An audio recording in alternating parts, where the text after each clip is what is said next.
Right now for Remembering Paul Humphrey, how the community is honoring the high school football star shot and killed over the weekend, plus where the search stands for the killer. We have a horrifying episode here that happened today. And a 3-year-old dies after falling into a grease trap at a Tim Hortons in Rochester. The latest on the investigation and how police are responding. You're watching News 4, your local news leader. Now, live from Buffalo, this is News 4 at 4. Good afternoon. Thanks so much for joining us on News 4 at 4. I'm Christy Kern. In your top 4 at 4, we are following a developing story out of Rochester. A 3-year-old boy has died after falling into a grease trap behind a Tim Hortons. It happened at the corner of Culver Road and University Avenue. Police say they got a call that a child was missing around 11 o'clock this morning. A witness found the boy and gave him CPR. The boy was taken to the hospital where he later died. No one ever wants to see anything like this. We're asked all the time, what's the worst thing that you encounter as a police officer, and this is number one. Officials are still investigating. We will continue to follow this developing story and bring you the very latest on air and online at WIVB.com.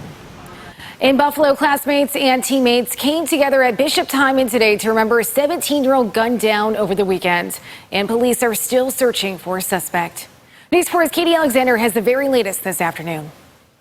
17-year-old Paul Humphrey's football coach says he was always energetic, always excited to be with his teammates, always cracking jokes. Saturday morning, his teammates got word Humphrey had been shot and killed. It happened around 11 p.m. Friday near the intersection of Briscoe and Walden Avenues.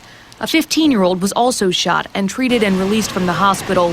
Humphrey was declared dead at ECMC.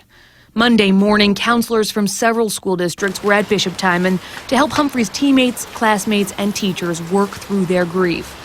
At a prayer service this morning, a huge crowd gathered to share their memories of Humphrey and lean on each other for support. Generations of Timon alumni also joined in to share in the school's collective mourning. We have our present Timon students right now, but we also have Timon alumni here, a lot of former students. It really is a special place. We're a small school, so everyone is like a brother, and he was just such a great kid. Humphrey was a standout on the football team and was supposed to start minicamp Tuesday. His team will still go to that minicamp as scheduled, but is already planning several tributes in his honor. I'll have more on that on News 4 at 6. For now, Katie Alexander, News 4 at 4. All right, Katie, thank you. New at 4, New York State's Education Commissioner is stepping down before the start of a new school year. Today, Mary Ellen Elia submitted her resignation effective at the end of August. Elia has been commissioner for the past 4 years. In 2017, Elia issued the ruling removing Carl Palladino from the Buffalo School Board. We are working to find out who will fill that position. Now, your forewarned weather forecast, certified Buffalo's most accurate. Well, Western New Yorkers are celebrating the Erie Canal. The 37th annual Canal Fest kicked off today. It features food, music, and rides. And our meteorologist, Stevie Daniels, is there live right now checking it all out for us. Stevie, good afternoon. How's it going out there?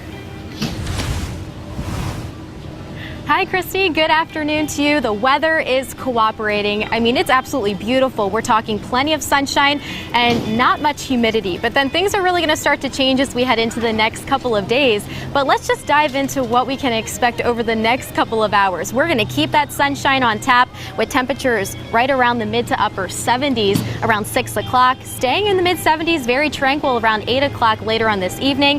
And as we head overnight, partly cloudy, but the good news is the forecast looking mainly rain-free as we head into the overnight hours. Here's just the checklist of what you're going to be needing throughout this evening, even into the overnight. Just make sure to dress cool as temperatures are going to be feeling very mild. Also make sure to download the Forewarn Weather app for all the latest updates as we're going to be dealing with some very big changes for this work week. Right now, satellite and radar is showing western New York mainly dry, mainly quiet. We're seeing a batch of rain and storms well up to the north and west, but that's really just going to skirt to the north of our area as we head overnight. We're going to stay mainly dry, so that is some good news, especially for the folks coming out to Canal Fest this evening. Temperatures across the north towns are sitting mainly in the upper 70s and even the lower 80s. 81 degrees currently in Williamsville, 83 over in Tonawanda, but the farther south and west you travel, it is feeling slightly cooler, especially over towards the Lake Erie shoreline. Brockton hanging on to 76 and 77 over in Cherry Creek. Wind speeds, though, right now, mainly, pretty light at the moment out of the south and even out of the west. On average, around 3 to even 15 miles per hour. It is feeling a tad bit breezy, but it's feeling very comfortable. And that's exactly how it's going to stay over the next couple of hours. Even as we head overnight, we are going to be feeling a tad bit muggy, but temperatures are going to be feeling very mild, well into the 60s for most of us across western New York. But like I mentioned before, we're going to be dealing with some very big changes. The dew points right now are very manageable, but then they'll really start to ramp up as we head into Tuesday and Wednesday. But of all the details on what the next 7 days will bring in just a few minutes. Christy, back to you in the studio. All right, Stevie, looking forward to it. Thank you. And some of our News 4 team will be at Canal Fest for the big parade tomorrow night. We'll stream the parade live on our website, WIVB.com. It starts at 6:30. It runs through Sunday, the 21st. I'll be there. I'm looking forward to it, and we hope to see you all there as well. A firefighter is recovering after he was hurt while battling a house fire on the east side. It happened on Gamble Avenue this morning. Officials say the fire started in the attic. One person was home at the time. We're told the firefighter fell through the floor and hurt his hip while fighting those flames.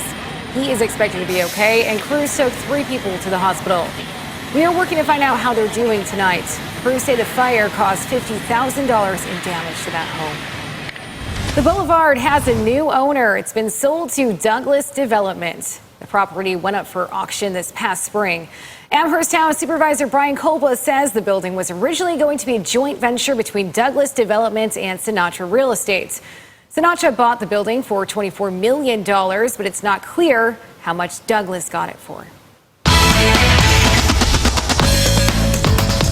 Happening right now, people are weighing in on 2 major projects in Buffalo. The Buffalo Planning Board is hearing people's thoughts on the $160 million expansion of the Albright Knox Gallery. The expansion will include a 30,000 square foot building, educating wing, and a scenic bridge to connect the new building to the original, built in 1905.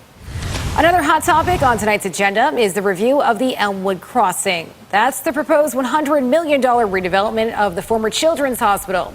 Will be turned into a residential, retail, and service community.